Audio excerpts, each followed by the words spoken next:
Libra, hi! Welcome to Mr. Queen PH. At ito ang inyong weekly reading for March 3 to 9, 2025. So if you're interested in private readings, meron tayong link sa description at sa pinned comment. Pakicheck nyo lang information kung paano mag-book for a private reading. And also, please subscribe to our channel to show your support. Like, share this video, at comment na rin kayo kung kayo ay naka-resonate. And also, kung kayo ay merong TikTok, yan, paki-follow na rin ako sa TikTok, Mr. Queen PH, and also sa Facebook, Mr. Queen PH. Wow, okay. Libra, parang relationship ang isa sa focus nyo ngayon, or you are strengthening, meron kang pinapalakas na relasyon sa isang tao, especially romantic connection to. So you have soulmates and romance. So if you are single, pwedeng meron kang makikilala or kilala mo na siya, at pwedeng you are going to start a relationship with this person. Okay? And this can also mean mga soulmate friends, soul family. So you're going to connect with soul family.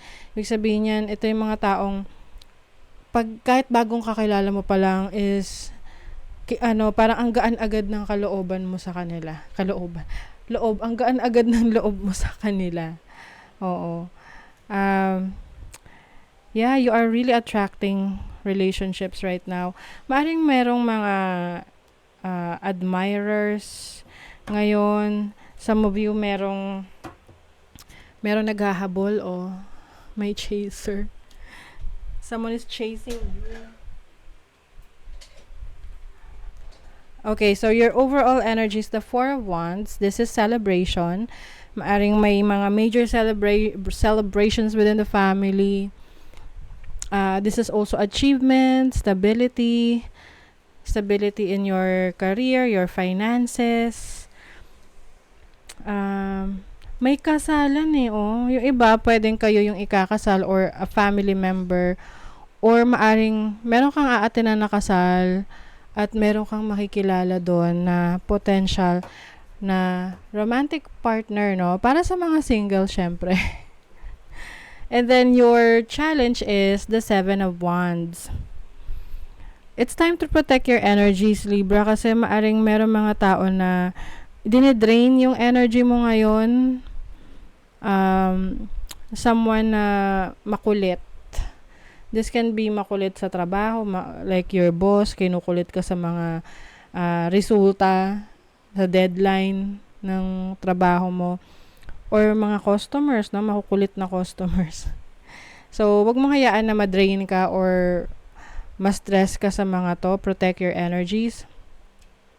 And then your opportunity is the Three of Wands, which is growth. So may pag-unlad, may paglago. So kung ikaw ay may negosyo, business, pareho lang yun. Negosyo or business. Ito ay lalago. Meron tong kinalaman rin sa expansion sa ibang bansa. So it's either mas dadami yung clients mo, especially if you are offering services na pwede mong i-offer sa ibang bansa or ibang lugar, like opening new branches ng business mo. And when it comes to your career path, pwede ring meron ditong advancement, no, sa trabaho, sa career mo. You're being offered for an opportunity elsewhere. So yung tipong ipopromote ka pero sa ibang lugar ka mag-work, sa ibang branch, ganon. And then your blessing is the Six of Cups. Some of you, merong person na babalik sa buhay mo, and this person is going to be a blessing to you dahil bumalik siya.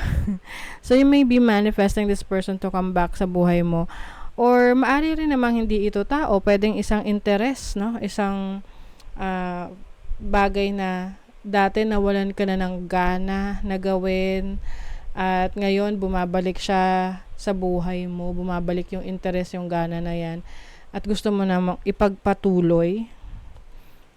And then for your money, may transformation, may change talaga rito. Change is coming for a brand new you. Embrace the transformation.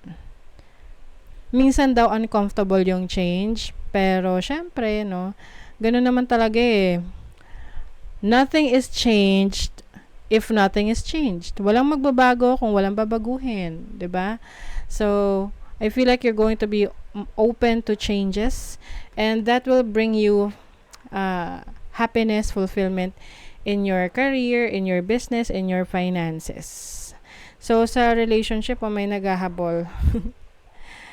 Someone here wants to connect with you na parang this can be a person na may authority. This can be your boss. Maaring meron kang boss na may gusto sa'yo, nagkakaroon ng interest sa'yo, tapos kinukulit ka. Pay attention lang, mag-ingat lang kasi baka itong si boss hindi naman single. So problema 'yan, 'di ba? You have the 10 of Cups. Wow. When it comes to your career, trabaho, business, finances, meron ditong fulfillment. Itong change na to, kung may nagbabago man sa trabaho mo, sa business, sa career mo, be open to this kasi eventually makikita mo kung na maganda pala yung resulta nun para sa'yo. Okay? So, let's see. The Wheel of Fortune. Ayun, bibigay ka rin.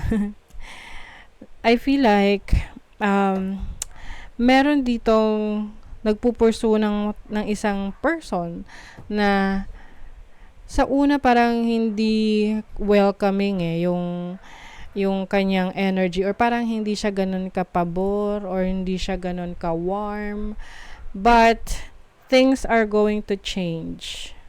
Oo. Di ba sabi nila, ano yung kanta?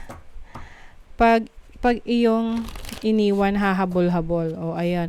So, yung iba sa inyo, kung meron kayong person na nagugustuhan, tapos hindi kayo pinapansin sa effort ninyo, I think susubukan yung manahimik. Tapos, once na manahimik kayo, yun na, maghahabol na yun sa inyo. Confidence. Ayan. Magiging confident ka ngayong week na to. It comes with time and practice.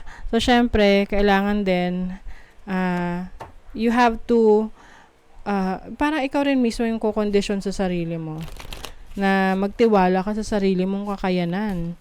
Kasi kung hindi mo kayang gawin sa sarili mo yon, sino na lang magtitiwala, 'di ba?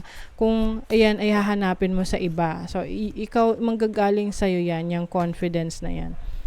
Every hurricane comes to an end. Ayan. So yung iba sa inyo, yung challenges na pinagdaanan ninyo, tapos na. Ayan ibinalik nyo na ang inyong corona at handa na kayo for new experiences ulit dahil nalagpasan nyo na yung pagsubok. Okay, so that is your reading, Libra. Thank you so much. See you again.